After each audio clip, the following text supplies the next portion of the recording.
We'll guide you through how to create UK TikTok account. If you find this useful, please consider subscribing and liking the video. So first of all, we will take a phone and uninstall TikTok app. Step 2. We will go to Setting, Apple ID, Find My and turn off the Share My Location. Step 3.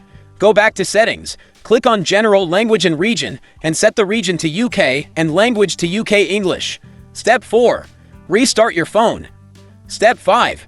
Go to App Store and download this free VPN. Step 6. Set the VPN somewhere in the UK. I will choose London. Step 7. Download TikTok back. Step 8. Create a new email on your PC and log in with this email to your new TikTok account. Step 9. Once the TikTok account is created, uninstall TikTok again, turn off the VPN, and reset your phone again.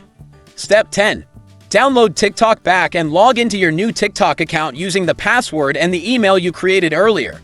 Check if the Creator Rewards program is there by clicking the 3 lines above, TikTok Studio, and Monetization. If you can see the Creator Rewards program there, congratulations. If not, try to repeat this whole process again. I hope this helps. If it did, hit the subscribe button below. It really helps me out. See you in the next one.